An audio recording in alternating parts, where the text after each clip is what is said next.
Today on the show, I have the pleasure of chatting with a good friend of mine and an all-round good bloke, Abhi Jain. Abhi is the CEO and co-founder of RealVal, and RealVal helps real estate investors and syndicators outsource their real estate analysis and underwriting. They have a huge team of analysts who manage and prepare underwriting, they build models, they prepare pitch decks, and they help their clients with asset management. Now, Abhi helps his clients also expand by improving their underwriting processes and by training and specializing talent at RealVal for fulfilling their respective needs and overseeing all the quality control that goes on with underwriting. Now, Abhi's area of expertise is actually analyzing multifamily, retail, and office, and he's helped his clients close on more than $1 billion worth of real estate deals. I'm really pumped and excited to have him on the show today to share his incredible knowledge and his insight. But enough of me, let's get him out here.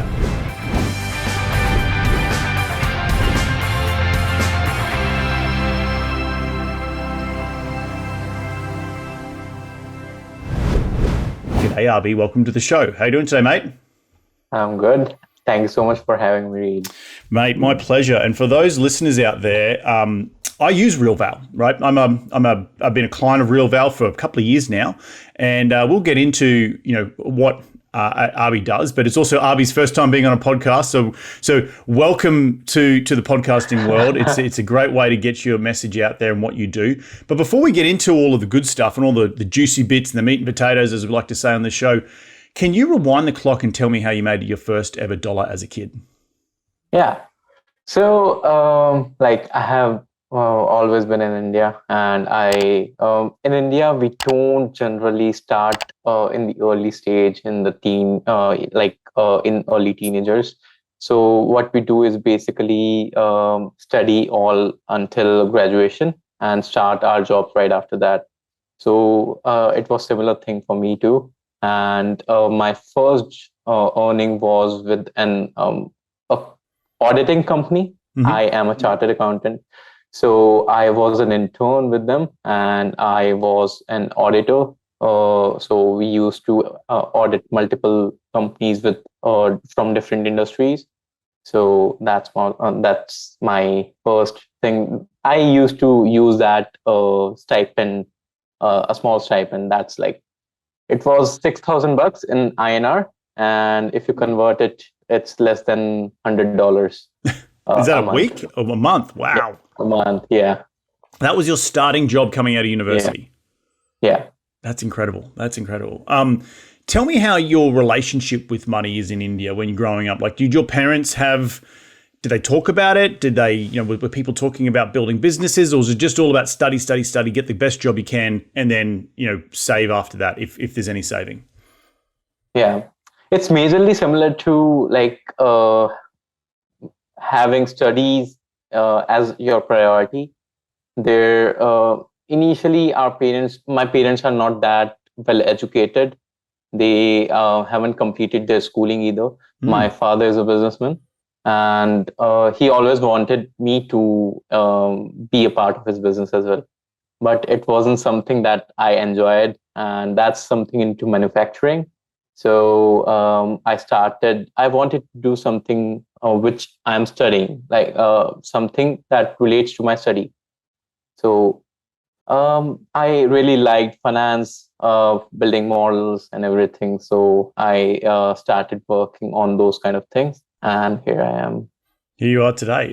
And you mentioned earlier you're a chartered professional accountant. So where did you go to training to get your chartered license? So it's equivalent to CPA. So what CPA is in the USA, it's similar term in India. It's similar term in India is chartered accountant. Mm-hmm. I'm also doing CFA. I am a finance graduate as well. Awesome. So, it's incredible to see so much product in other countries so highly skilled, right? And part of this evolution of, and we'll get into the story of how you built RealVal, but the evolution of outsourcing, high quality product and services to, parts like India, the Philippines, parts of Mexico. I've been using virtual assistants for, 10 years, right? In different various forms. And it's just such an international business now these days that if the talent within your home country isn't up to snuff, there's so many other people out there that at a click of a button, and we connect, all the time. That's so easy to find really, really good talent at reasonable rates. What I would pay for someone of your expertise here in the States is a lot more than what I pay, you guys, because it's outsourced, right? And that's not necessarily a criticism. It's just more of how, when you're running a lean startup, you got to find the best talent for the most reasonable prices. But with that being said, talk to me how you built RealVal, because that is such an interesting, it's a concept that I have had personal to my heart, and I can get into the backstory of how we met. But I want to hear your, how you got into RealVal and why was there the impetus to start a company in underwriting services, specifically focused on, commercial multifamily or commercial real estate, I should say. Yeah. So initially in 2020, I and my partner started freelancing for many clients, like underwriting deals. We started to learn this by doing trainings and doing hands-on jobs. And as we grew and as we started to get enough clients, like in 2021, it was something that I decided that it's enough, that we can't grow more than this if we don't hire people. And we can hire people only by opening a company. And that's what we did in 2021. We started hiring. We incorporated a company here, RealVal. And we started hiring people. We started training them, as real estate in India is totally different than what we have in the United States. It's very unsophisticated market over here in India.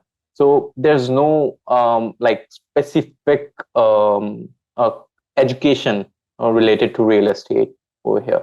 So what we learned was everything was on our own, and we trained all of our analysts. We can hire so smart people in India. They are such a quick learner, and they are so quick to learn everything.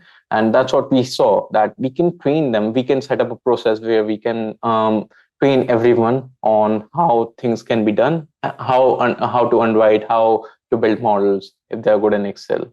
So that's when we started hiring, delegating things, and we are a team of 15 people now.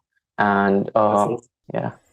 So, and you mentioned earlier, or I mentioned earlier, you're across a lot of different asset classes. You're not just multifamily. Mm-hmm. So, have you been able to attract?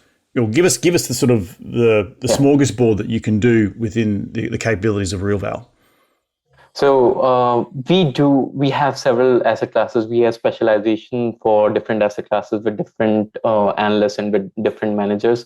We do multifamily, senior living, light tech deals, mobile home park, self-storage, offices, retail, industrial.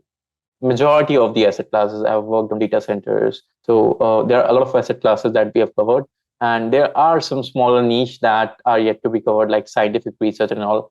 But we are trying to get hands-on experience on that as well. And give the listeners a bit of an understanding. Underwriting is not the sexiest thing, right? But you have to, as a syndicator, as a real estate investor, regardless if you're buying a single family home or you're buying 300 units or doing a 50-story office tower, you need to understand how the numbers work. Give me a sense of, between all the different asset classes, how different is the model or the modeling process, in your opinion, from whether it's rent per unit or it's rent per square foot or if it's rent per pad? Yeah. How does it differ a lot as you come to the different asset classes? So I would say, if you know modeling, if you are able to analyze a particular asset class or any particular industry, you will be able to analyze any other industry as well. It's very simple. It's again it's just the cash flows that runs the business. So in the end, net operating income is the thing that we have in real estate that always matters. Whether it's multifamily, whether it's self-storage, whether it's any other asset class. Right. Other than that, even I've seen once I started learning and once I have enough experience in real estate, I'm able to analyze different asset classes. Sorry, not asset classes, different industries as well. So not only real estate, I'm able to analyze different industries. Maybe it's oil and gas, or solar panels or green electricity. So everything. Sorry to interrupt, but you bring up an interesting point because, what we do at RSM Property Group is that we are a multifamily operator, right? And we're very good at, to your point, cash flow modeling is just all about net operating income, right? You got to understand where your income, your expenses, the net operating income, the debt service, what's the cash flow. But that's when it becomes a little tricky because they talk about doing 10,000 hours of underwriting or 10,000 hours of becoming a master of an art. I know working with you personally that we are very, real estate's quite local, and you got to understand, costs for payroll, costs for insurance, real estate taxes. What is, if you're turning in multifamily, if you're turning a unit when a tenant moves out, like what are those costs? And so understanding the costs, how do you get really good at, as you pivot to a different, asset class or even a different industry, like you mentioned oil and gas. Like I think of oil and gas, I don't even know what expenses oil and gas would incur. And if you miss one of those expense line items, you could stuff up your model quite significantly and thus maybe go overpay for a deal that you shouldn't be overpaying for. So how do you guys make sure within RealVal you are providing the best quality, I guess it's KPIs, key performance indicators around the expenses to make sure that the P&L and the cash flow model is buttoned up? Yep, that's a really good question. So what we do is basically we have SOPs for every asset class built out. And SOPs, standard operating procedures. Thank you. Yeah. So we have SOPs built out for each asset class, like how everything should be analyzed, and if this seems off according to the market or not. So let's say if you are in New York, there are $3,000 rents. Then it's a payroll of $2,000 per unit doesn't seem really high. But if the average rent is only $1,500, $1,200 per unit, then the if the personal cost or the payroll cost are $2,000 unit, then it'll be much higher, as compared to the or it's market. a red flag. Yeah, if you see that. Yeah, got it. Yeah, keep going.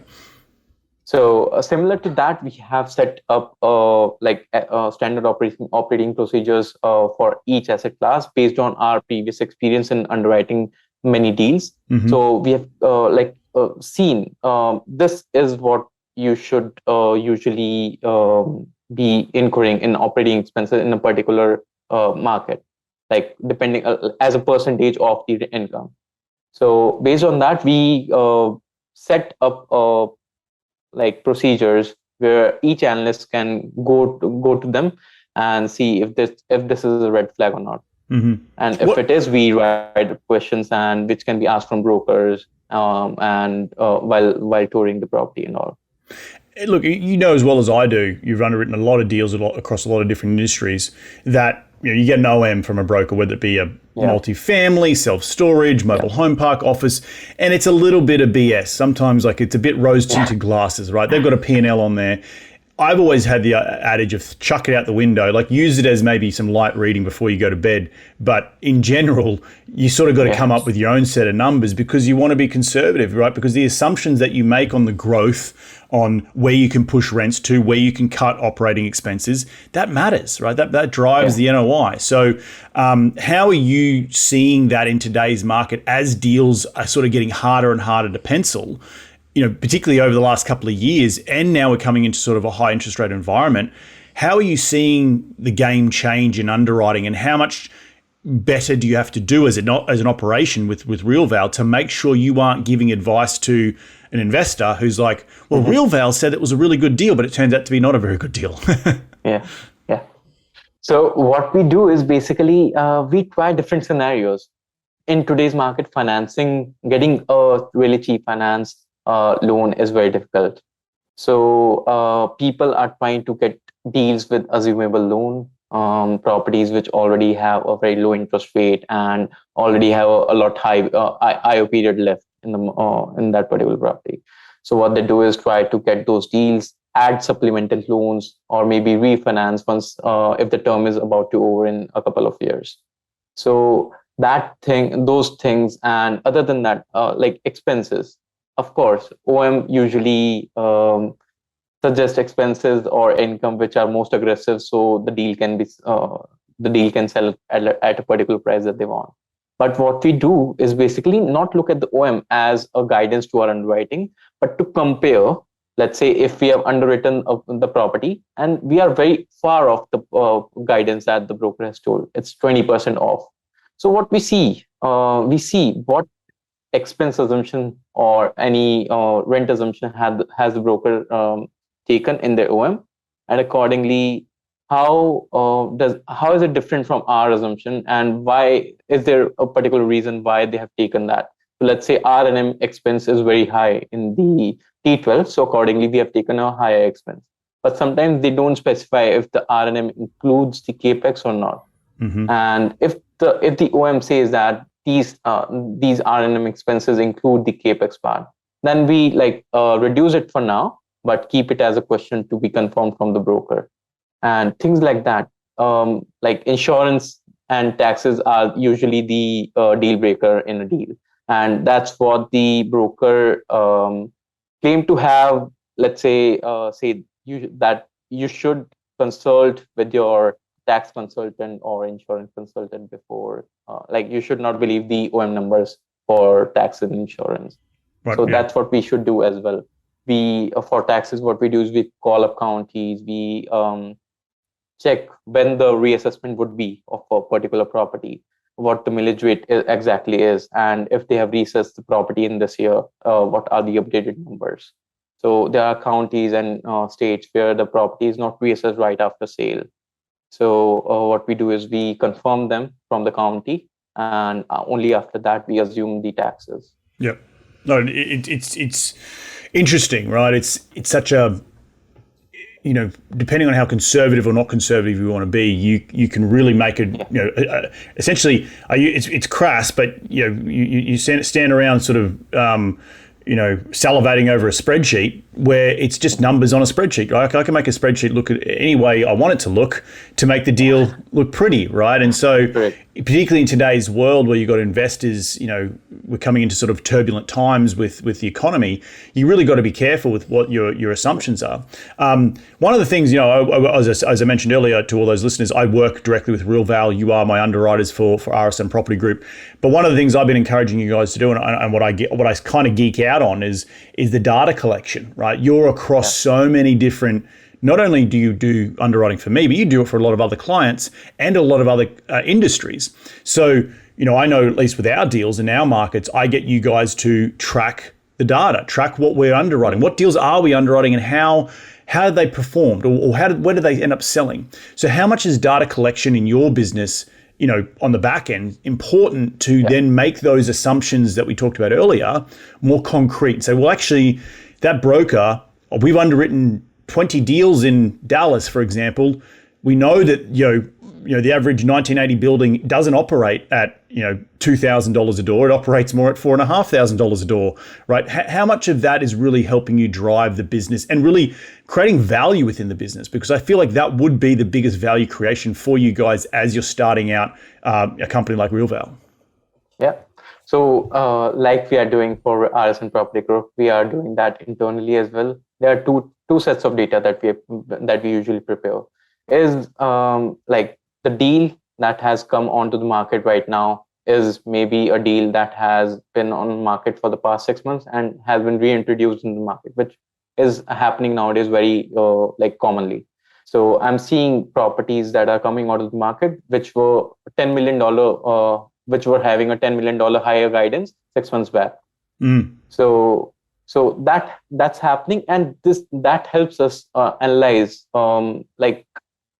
what pricing or what how should we even underwrite deals at guidance that the broker is saying, right? And the other set of data that we collect is the operating expense related. So like a 1980 built 1990s asset in Dallas, we have underwritten, let's say, hundreds of properties in Dallas for a 1990s build.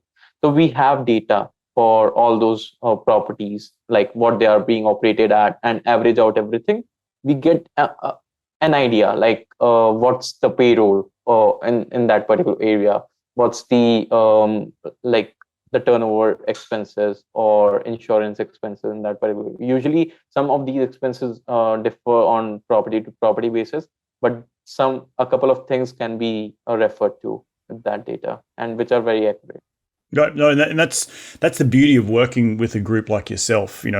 I really encourage that data collection. I've always encouraged data collection to really make sure that I, as an operator, am making the best decisions. How many people come to you, Abhi, with their own model, and how many people do you serve with your own? Like, you build a model from scratch? Yeah. So majority of our clients, they don't have any underwriting experience. They don't have any models. They use Michael Blank's model that is commonly available, and that is really like I can tell you 10 things right now which are incorrect in that model. And he might want to listen to this because he needs to fix it. So like our model, we have built model, we have continuously updated a model which can be used with it's first of all very detailed and institutional level model. And what we do is we prepare different models for each industries for development, acquisition, and use that for if the client needs the model, and if they don't have any model as such. So we have taken inspiration from a lot of our clients. A lot of our clients have their own models. Mm-hmm. So I like a couple of things in the model. Let's say if a particular analysis of rent tool is very good. Let's say I've seen some things in RedIQ, mm-hmm. so which are very good. I try to incorporate that in our model so that it can enhance the value to the investors and the clients. So those kind of things we try to add as the time goes. So it becomes it goes to such a level that if you're underwriting in that model, you won't be shifting to any other model, and you won't it takes a little bit time if you're moving from one model to another, but once you're on to that model, you won't be shifting to any other.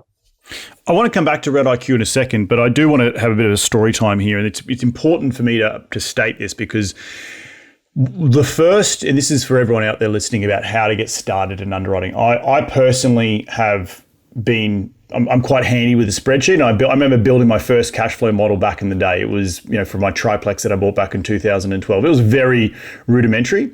But over the years, I've actually used virtual assistants, right? And the story of how Abhi and I got together was ever since 2013. I remember the first person I ever hired, quote unquote hired as a virtual assistant, was actually two kids from USC. And I taught them how to underwrite some deals, right? Very basic deals. And what I found was that my old model back in the day was okay, but it wasn't great. And I spent a lot of my time teaching these young kids to underwrite in order to, save me time underwriting deals.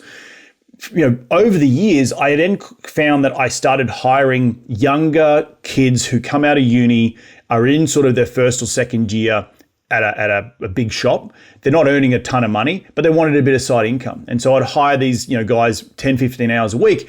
But what that did was help me then create better models, because I could then ask them to say, hey, how do you compare your model at your work to what this model is? And over a period of many iterations, like I'm talking more than 50 iterations, we've got to a model which I have today. Mm-hmm. And I'm saying this more as a story for the listeners, because what I ended up building was as analysts came in and out of my business with RSN, they would only sort of stick around for 6 months, and I'd have to then go again and find another one on Upwork. And okay, this is how I do it. And I actually ended up building a bunch of videos of like, this is how you should upload a rent roll. This is how you should upload a T12. This is how I like to look at it.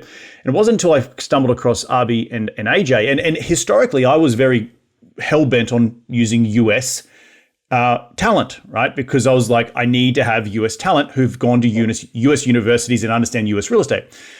Cut a long story short, I stumbled across Abhi and your partner at RealVal, and I built these videos, and we sort of nearly like worked together, and you learnt like I learnt, and now today, Abhi and his team are actually making even more corrections to my model, which is incredible, and making it even more refined.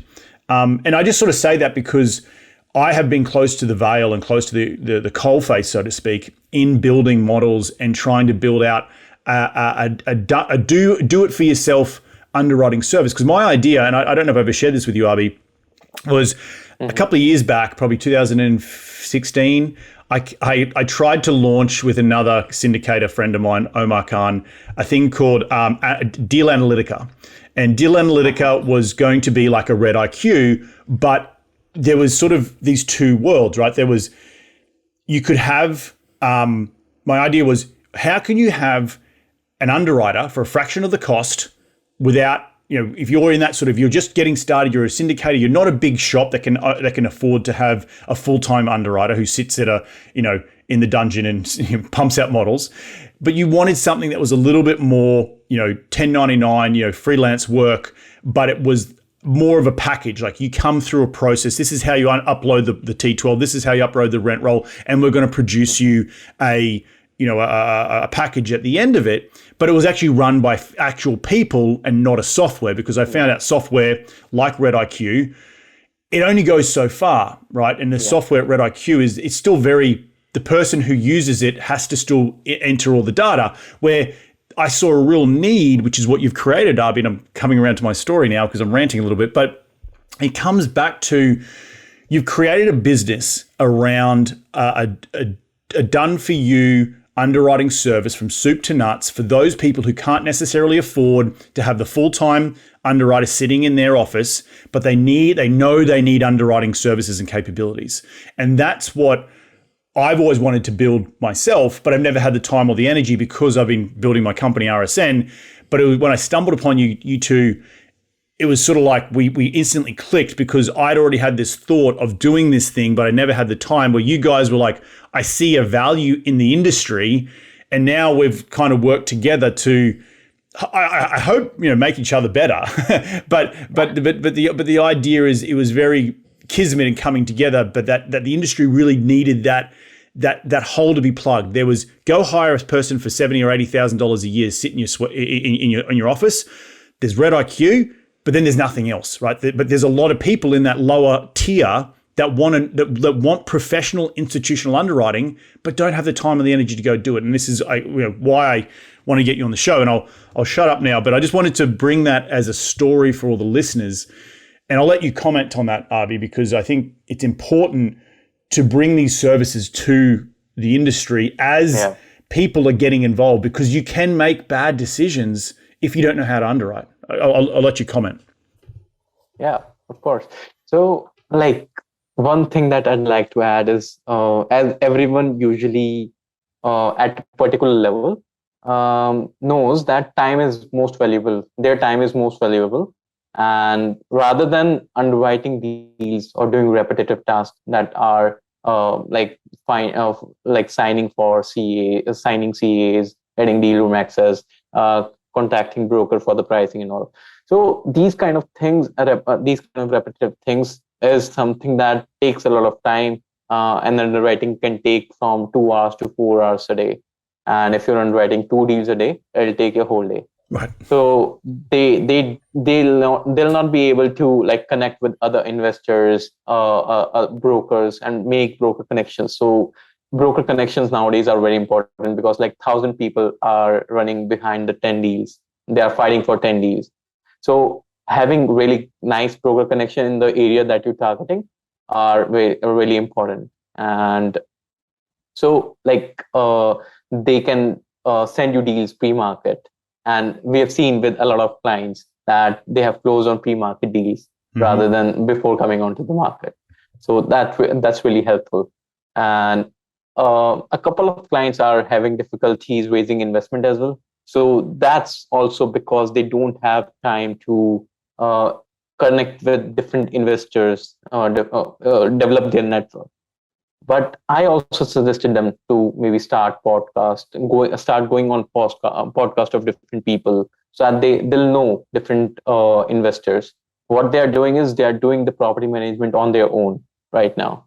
So that takes a huge lot of time and they don't get time to connect with different people. So that's one thing that I think every real estate investor should consider is investing their time in more like value adding things rather than doing repetitive tasks that anyone else can do for you.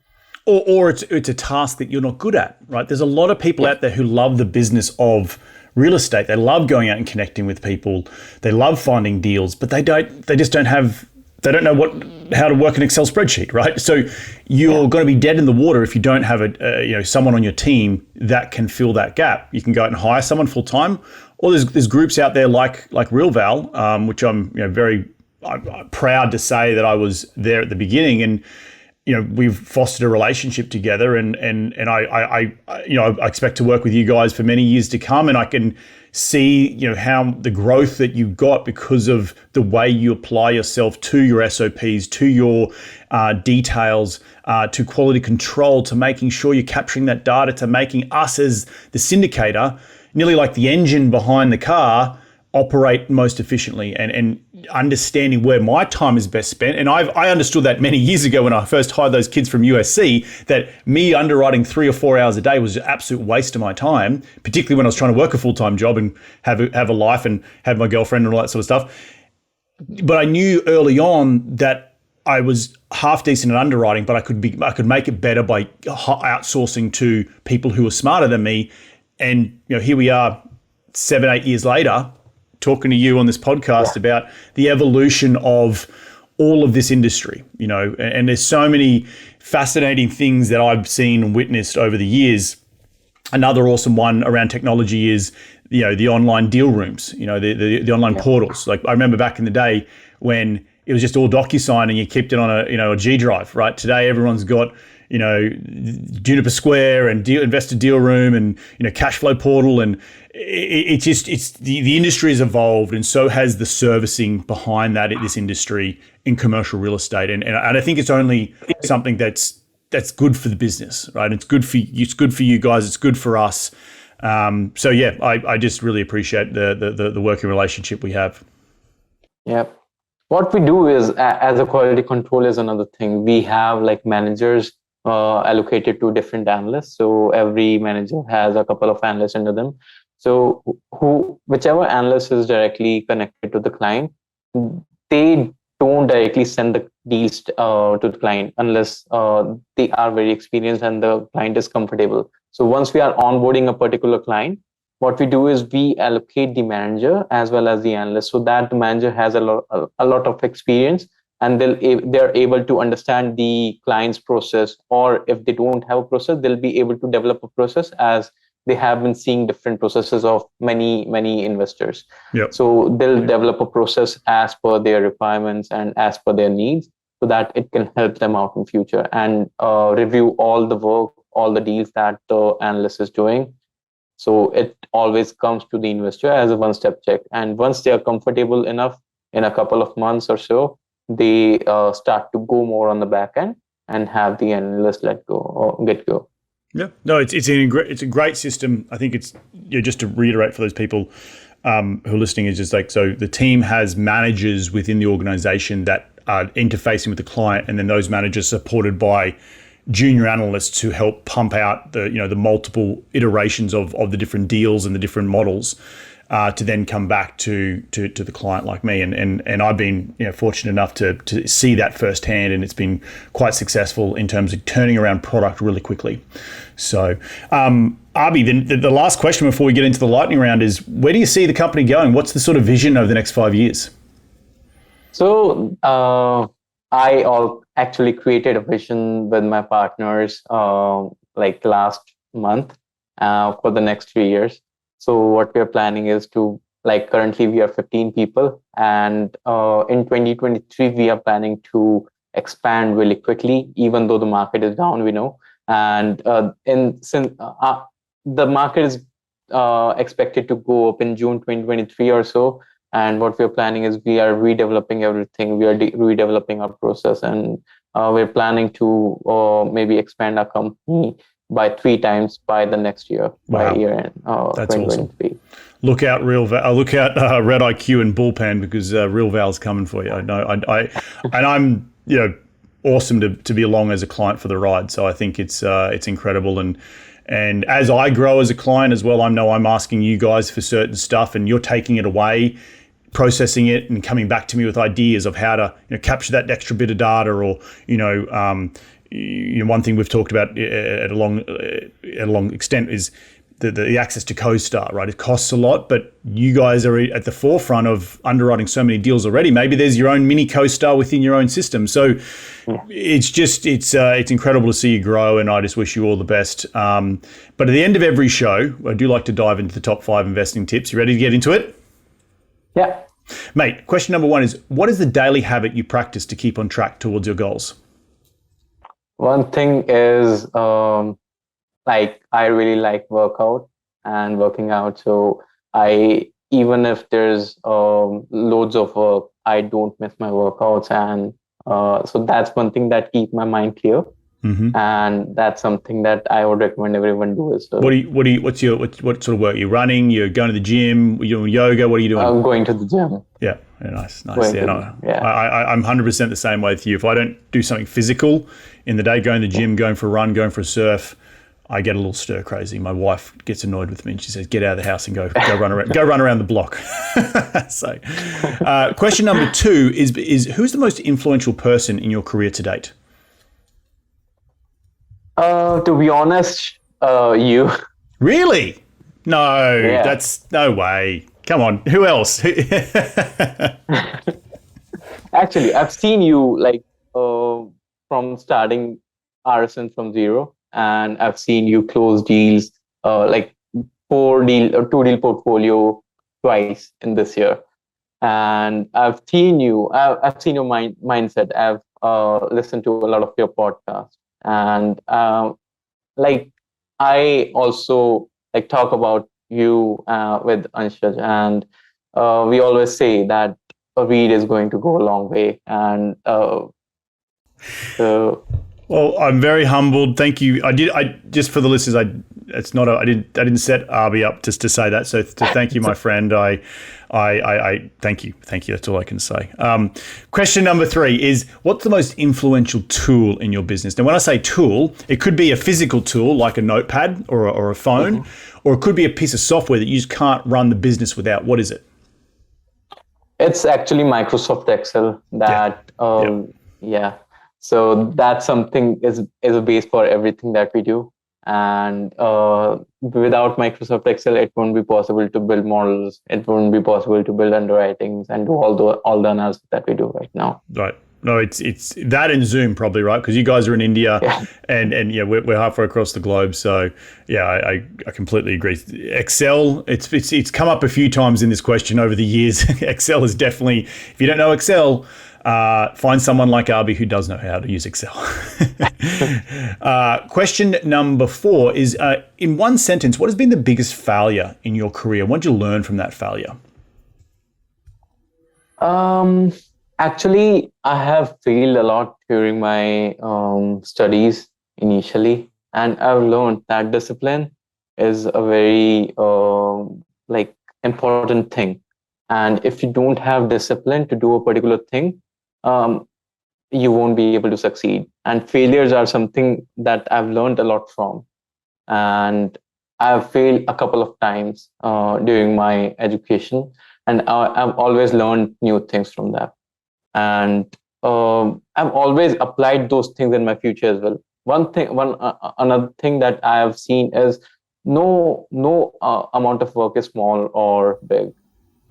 Even I've done smaller things in the past, those are coming for me to use now.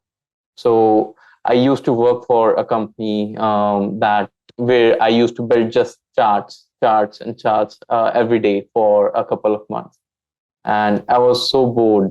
But those kind of skills are coming to me now, and so that I can help my clients build decks and prepare different charts, and so everything is coming back to me now, and every dot connects at the end. That's what I've seen. So if you look at the past and see everything is connected. And if I wasn't able to do that particular thing, let's say if our company, our freelancing firm and everything was born in COVID, right after I graduated, right after I completed my chartered accountancy. Uh, Last I see is if I wouldn't have failed my last attempt, I wouldn't have wasted my 6 months. I would have completed it 6 months earlier than COVID, and I would have been doing something different now rather than freelancing. So everything, like when I look into the past, I see every dot to be connected. It's very interesting, and it's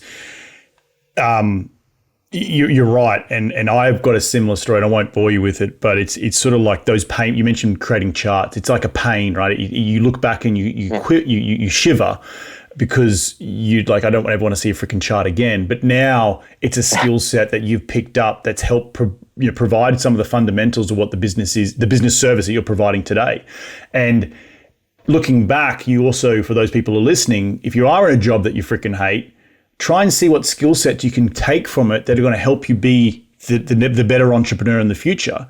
But it's also going to be something that's a pain point that's going to force you to become an entrepreneur, right? Because it's what you're saying is that you had a pain point there and it forced you to do something else and pivot and create a company, which ultimately here we are today. So it's awesome stuff. Yeah. Last question for you, mate, is where can people reach you to continue the conversation that will be in your sphere? Where do they go? So everyone can reach out to me on LinkedIn or email me, or we are always available on our website as well. So you can ping us on our website. Which is, just remind the listeners what it is. It's www.therealval.com, TheRealVal.com. So you can reach out to us through that, and or my LinkedIn as well. Abhi Jain. So it's ABHIJAIN, and it's www.therealval.com.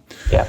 Awesome stuff, my friend. I want to thank you so much for jumping on the show today. I just want to reflect some of the things that I took away. Look, I think you have, just knowing you from the beginning, you have an ability you're curious about stuff, and you're geeky like I am in terms of like wanting to make the processes better. And I think in a business in a service business, a service business like yours, you need to have the processes and the standard operating procedures. You need to get excited about optimizing. Otherwise, you won't have a successful business. You talk about your SOPs, your managers, and the sub analysts, and making sure that's better and how that's going to change between now and the next 6 months as it's slowing down, but you're trying to ramp up.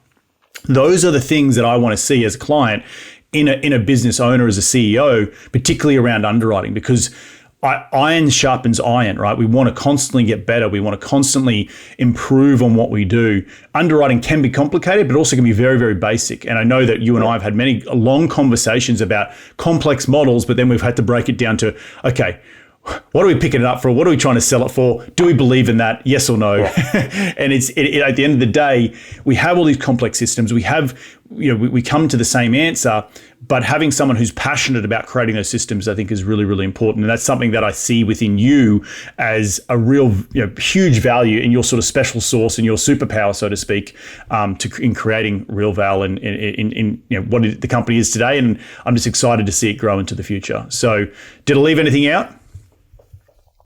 The thing that I've seen people struggle is like Excel it can be really complex if you don't know, if you have not worked on it, and it can be really easy if you're already working on it and you have hands-on experience. But everything is not really good at everything. So you should by growing our company, while growing our company, I was not really delegating stuff myself initially. And that's what something hit me. Like, I'm asking people to delegate their things to us while I'm not doing that for my own company. So right then I started hiring other people for things that I have to delegate, and I segregated things that I have to delegate and things that I'll have to do it myself. So that when that started, I started going. You started going at a faster pace. Yeah. Yeah. Awesome stuff, man. Well, look, thank you again for jumping on the show. Enjoy the rest of your week, and we'll catch up very, very soon. Thank you so much, Reed. Well, there you have it. Another episode jam-packed full of incredible advice from Abhi. Abhi and his team over at the RealVal.com. Remember to go out and check him out. If you are someone who is getting into the business of syndication in whatever capacity, multifamily, self-storage, mobile home parks, the team over at RealVal do have a big smorgasbord of capabilities to underwrite a lot of different asset classes and a lot of different industries. So if you're missing that within a business, I highly, highly, highly recommend you get over and see them. They're reasonably priced, and it takes a lot off your plate and a lot of stress off your plate as a leader of a syndication company, because you can't be always focused on underwriting. I know for myself, I couldn't be focused on underwriting, and I needed to outsource that early on in my business, and I did so, right? And having the right team around you at a reasonable price helps us all grow together. So definitely go check out therealval.com. Again, I want to thank everyone for taking some time out of their day to continue to grow their financial IQ, because that's what we're all about here on this show. If you do like this show, the easiest way to give back is to give it a 5-star review on iTunes. All the links from today's show will be up on my website called reedgoosens.com. Check it out over there. And you can follow me on Instagram, LinkedIn, and Facebook. Just type in the word Reed Goosens. And we're going to do this all again next week. So remember, be bold, be brave, and go give life a crack.